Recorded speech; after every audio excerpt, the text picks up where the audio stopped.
வேலூர் அருகே ஓடும் ரயிலில் கர்ப்பிணிக்கு பாலியல் தொல்லை அளிக்கப்பட்டு அந்த சம்பவம் அதிர்ச்சியை ஏற்படுத்தி இருக்கும் நிலையில் ரயில்களில் பெண்களின் பாதுகாப்பு கேள்விக்குறியாகி இருக்கிறது.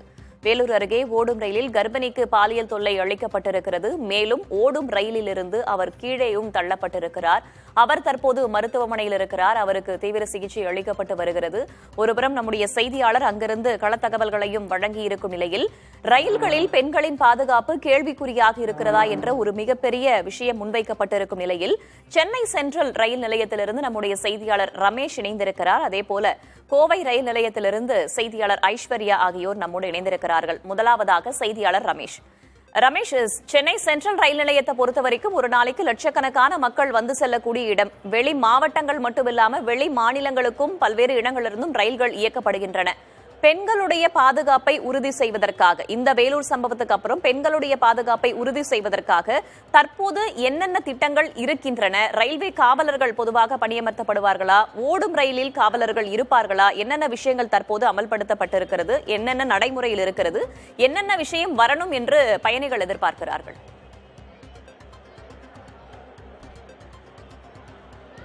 தெற்கு ரயில்வே உடைய தலைமையிடம் சென்னையில் இருக்கிறது.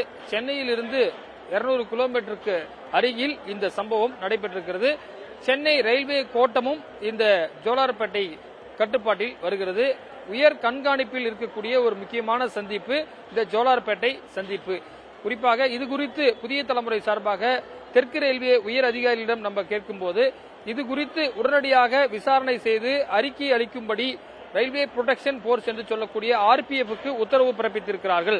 ஆர்பிஎஃப் காவல்துறையினர் சென்னையிலிருந்து விரைந்து அங்கிருக்கக்கூடிய ஆர்பிஎஃபோடு இணைந்து என்ன நடந்தது என்பது குறித்து விரிவான விசாரணையை தாக்கல் செய்யுமாறு சொல்லியிருக்காங்க. ஏற்கனவே என்ன இப்ப ரூல்ஸ் இருக்குன்னா, இந்த ஓடும் ரயில்கள்ல படுக்கை வசதி கொண்ட பெட்டிகளில் இரவு நேரங்களில் ஆர்பிஎஃப் ரோந்துக்கு போறாங்க. நீங்க கூட பார்த்திருப்பீங்க, டிராவல் பண்ணும்போது ஆர்பிஎஃப் பேட்டரி வச்சுட்டு உள்ள கோச்சுக்குள்ளே வந்து பார்ப்பாங்க. குறிப்பாக கதவுகள் இருக்கக்கூடிய இடத்துல அப்பப்போ வந்து செக் பண்ணுவாங்க. இந்த நிலையில இது போன்ற அன்ரிசர்வ் மகளிர் பெட்டிகளிலும் ஆர்பிஎஃப் காவல்துறையினர் ரோந்துக்கு பயன்படுத்துவதற்கு பரிசீலனை செய்யப்பட்டு வருவதாக தற்போதுதான் உயர் அதிகாரி நம்மிடம் தெரிவித்தார். எனவே மகளிர் கோச்சில குறிப்பாக சென்னையில பாத்தீங்கன்னா புறநகர் ரயில்களில் பாத்தீங்கன்னா மகளிர் கோச்சில ரயில்வே ஆர்பிஎஃப் போறாங்க. அதே மாதிரி லாங் டிஸ்டன்ஸ் ட்ரெயின்லயும் ஆர்பிஎஃப் கோச்சை வந்து கோச்சுக்குள்ள ரோமிங்ல போறதுக்கான ஏற்பாடுகள் இதன் மூலமாக செய்யப்படுகிறது. இதில் மற்றொரு விஷயம், இந்த விசாரணையை புலன் விசாரணையை செய்வது ஜிஆர்பி என்று சொல்லக்கூடிய கவர்மெண்ட் ரயில்வே புரொடெக்ஷன் போர்ஸ் தமிழக காவல்துறை அதிகாரிகள் தான் வழக்கு பதிவு செய்திருக்கிறார்கள். தமிழக அரசு சட்டமன்றத்தில் கடந்த ஜனவரி மாதம் தான் பெண்களுக்கு எதிரான குற்றங்களை தீவிரப்படுத்தி இருக்கிறது. அந்த ஆக்ட்ல பிஎன்எஸ் ஆக்ட்ல வந்து கடுமையான திருத்தப்பட்ட சட்டப்பிரிவின் கீழ் இவர் மீது வழக்கு பதிவு செய்யப்பட்டிருப்பதால் குற்றம் நிரூபிக்கப்பட்டால் அவருக்கு உச்சபட்ச தண்டனை கடுங்காவல் தண்டனை கொடுப்பதற்கு தயாராக இருப்பதாகவும் தமிழக அரசுடைய ரயில்வே போலீசார் ஒரு பக்கம் தெரிவிக்கிறார்கள். 2 கட்ட விசாரணை நடந்திருக்கிறது. குறிப்பாக நீங்கள் சொன்னது போல பல லட்சம் பெண்கள் இந்த சென்ட்ரல் ரயில் நிலையத்தை ஒரு நாளைக்கு புறநகர்லயும் சரி லாங் டிஸ்டன்ஸ் ட்ரெயின்லயும் பயணிக்கிறாங்க. அவர்களுக்கான பாதுகாப்பை வலுப்படுத்த இங்க பாத்தீங்கன்னா நம்ம சென்ட்ரல் ஸ்டேஷன்ல நம்முடைய ஒளிப்பதிவாளர் ஐயப்பன் காட்சிப்படுது. இந்த போன்ற ஸ்டேஷன்ஸ்ல காவல்துறை இருக்காங்க. ஆனா வந்து டிராவல் பண்ணக்கூடிய மகளிருடன் ஒரு போலீசார் பயணம் செய்ய வேண்டும் என்பது குறித்த ஒரு விழிப்புணர்வு தேவைப்படுகிறது. அதுவும் பாத்தீங்கன்னா ஆர்பிஎஃப்ல மகளிர் போலீசாரே அதிக அளவில் இருக்கிறார்கள். அவர்களை ஈடுபடுத்துவதற்கான முயற்சிகள் நடைபெற்று வருவதாக சொல்கிறார்கள்.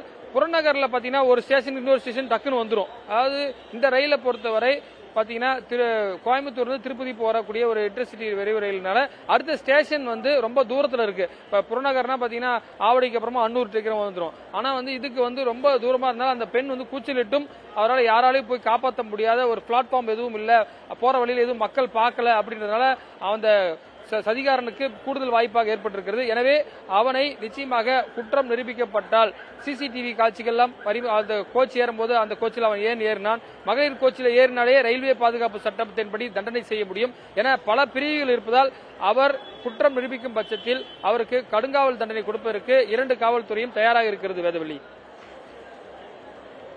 தெற்கு ரயில்வே தரப்பிலிருந்து என்னென்ன நடவடிக்கைகள் முன்னதாக இருக்கின்றன, என்னென்ன நடவடிக்கைகள் எடுக்கப்பட இருப்பதாக ரயில்வே தரப்பிலிருந்து சொல்லியிருக்காங்க என்பது குறித்து தகவல்களை வழங்கினீர்கள். இணைப்பில் இருங்க ரமேஷ், தொடர்ந்து பேசலாம். கோவையிலிருந்து செய்தியாளர் ஐஸ்வர்யா இணைந்திருக்கிறார், அவரிடம் கேட்கலாம். ஐஸ்வர்யா, சென்னைக்கு அப்புறமா கோவையில தான் நிறைய ரயில்கள் வரும், நிறைய பயணிகள் அந்த வழியாக பயணிப்பதையும் நம்ம பார்க்கிறோம். குறிப்பாக கோவையை பொறுத்த வரைக்கும் அந்த இடத்துல எத்தனை காவலர்கள் பணியில் அமர்த்தப்பட்டிருப்பார்கள்? பொதுவாக ஓடும் ரயிலையும் காவலர்கள் பொதுவாக பணியில் இருப்பார்கள் என்று சொன்னார்கள் இல்லையா?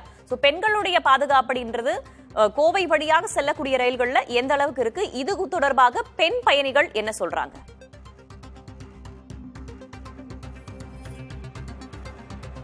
வேதவள்ளி, கோவை மத்திய ரயில் நிலையத்தை பொறுத்த வரைக்கும் நீங்கள் குறிப்பிட்டது போல சென்னைக்கு அடுத்தபடியாக, சென்னை எக்மோர் சென்ட்ரலுக்கு அடுத்தபடியாக முக்கியமான ரயில் நிலையமாக கோவை ரயில் நிலையம் இருக்கு. வருவாய் ஈட்டி தரும் ரயில் நிலையம் மட்டுமின்றி கோவையை பார்த்தீங்கன்னா அண்டை மாநிலமான கேரளா அருகாமையில் இருக்கனால கேரள மாநிலத்தை சேர்ந்தவர்கள் இங்கு வருவாங்க. தொழில் நகரமாக இருக்கக்கூடிய மேற்கு மாவட்டங்களை பொறுத்த வரைக்கும் பார்த்தீங்கன்னா திருப்பூர், கரூர், ஈரோடு போன்ற மாவட்டங்களை சேர்ந்தவர்களும் கோவை ரயில் நிலையத்தை அதிகமாக நம்பி இருக்கின்றனர். கோவையை பொறுத்த வரைக்கும் ஒரு முக்கியமான ரயில் நிலையம். ஏனென்றால் பார்த்தீங்கன்னா நாள்தோறும் இங்கே பார்த்தீங்கன்னா 30க்கும் மேற்பட்ட ரயில்கள் இங்கே நின்று செல்கின்றன. அது மட்டுமின்றி 100க்கும் மேற்பட்ட ரயில்கள் இந்த கோவை வழியாக தான் இயக்கப்பட்டு வருகின்றது. கோவையை பொறுத்த வரைக்கும் பாத்தீங்கன்னா நீங்களே பார்க்கலாம், ஒளிப்பதிவாளர் தீபன் அந்த காட்சிகளை காண்பாங்க. உள்ளே செல்வதற்கே அந்த ஸ்கிரீனிங் ப்ராசஸ் சொல்லக்கூடிய இடத்துல தற்போது அந்த RPF காவல்துறையினர் எப்போதுமே இருப்பாங்க. கிட்டத்தட்ட 6க்கும் மேற்பட்ட காவல்துறையினர் இந்த நுழைவாயிலே இருக்காங்க.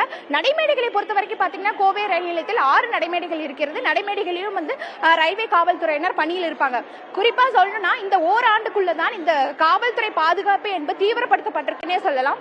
ஒவ்வொரு சமயமே இது போன்ற சம்பவங்கள் நடக்கும் போது அவ்வப்போது இல்லாமல் எப்போதுமே இது போன்ற பாதுகாப்பு பணிகளை தீவிரப்படுத்த வேண்டும் அப்படிங்கிற கோரிக்கையும் இருக்கு. தற்போது பெண் பயணி நம்மிடையே இருக்கிறாங்க, அவரையும் பேசலாம். தற்போது ரயிலில் இருந்து வந்த பெண் பயணி இருக்கு, அவரோட போய் பேசலாம். உங்க பேர் என்ன? நீங்க எங்க இருந்து எங்க வந்திருக்கீங்க? ரயில்ல பாதுகாப்பு எப்படி இருந்தது? என்னோட பேர் அபிதாங்க. நான் எங்க அம்மா பையனோட பெங்களூர்ல இருந்து வர்றோம். பாதுகாப்புனா TTR ஒரு தடவை செக் பண்றாரு, மற்றபடி வேற எந்த போலீஸ் எல்லாம் எதுவும் வர்றது கிடையாது. கிட்டத்தட்ட எவ்வளவு மணி நேரம் பயணம்? ஏன்னா இப்ப பாத்தீங்கன்னா ரோந்து ரயில்வே காவல்துறையினர் கூட எப்போதுமே ரொம்ப நீண்ட பயணம்னா இருக்கணும்லாம் விதிகள் இருக்கு. வந்தாங்களா? எப்படி இருந்தது? நாங்க ஒரு 6 மணிக்கு ஏறணும், இங்க 1 hour 1 மணிக்கு இங்க வந்திருக்கோம்.